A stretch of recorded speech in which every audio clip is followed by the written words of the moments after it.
ఈ అవకాశం ఇచ్చిన ఎమ్మెల్యే సార్కి, ఎంపీ సార్కి, నాతోటి కౌన్సిలర్లందరూ కూడా కృతజ్ఞతలు తెలుపుకుంటున్నాను.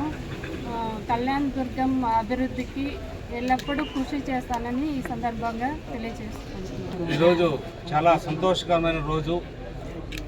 మన మున్సిపాలిటీలో ఈరోజు అడుగుపెట్టాం.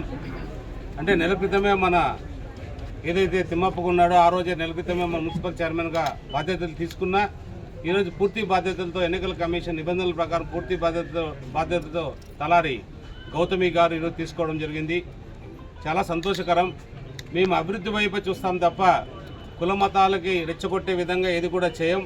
ఖచ్చితంగా ఏదేమైనా కూడా ఇంకా మమ్మల్ని 4 మాటలు తిట్టినా భరిస్తూ అభివృద్ధినే ఆకాంక్షిస్తూ ముందుకు తీసుకెళ్తాం. ఎందుకంటే ప్రజల ఆకాంక్షతో ముందుకు వెళ్లాల్సిన బాధ్యత మా పైన ఉంటుంది.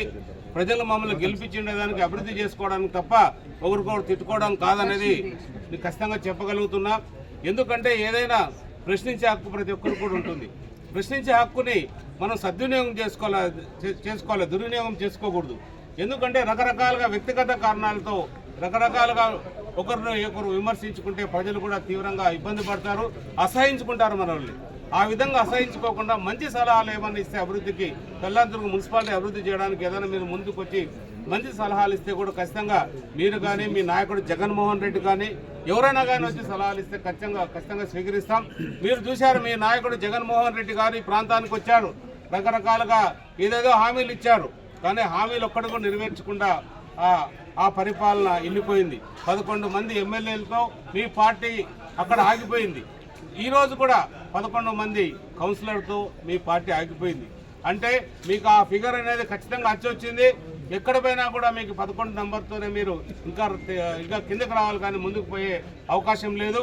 ఈరోజు 11వ తారీఖు 11 మంది ఈరోజు వాళ్ళు 11 గంటలకి ఈరోజు టైంలో కూడా మీరు 11 మందికే పరిమితమైన అంటే భగవంతుడు మీకు ఏదో 11తో ఏదో చేశారు. ఎందుకంటే మీకు అన్ని విషయాలు కూడా తెలుసు. ఇంకా చాలా రాజకీయాలు మాట్లాడాల్సిన అవసరం ఉంది, కానీ ఇది సందర్భం కాదు. విజయాలకి ప్రజలందరూ కూడా, కార్యకర్తలు, నాయకులందరూ కూడా ఎదురు చూస్తున్నారు. కాబట్టి అక్కడికి వెళ్ళాల్సిన అవసరం ఎంతైనా ఉంది. కాబట్టి మనందరూ కూడా కలిసికట్టుగా మీ సహకారంతో మన మున్సిపాలిటీని అభివృద్ధి చేసుకొని ముందుకు వెళ్దాం.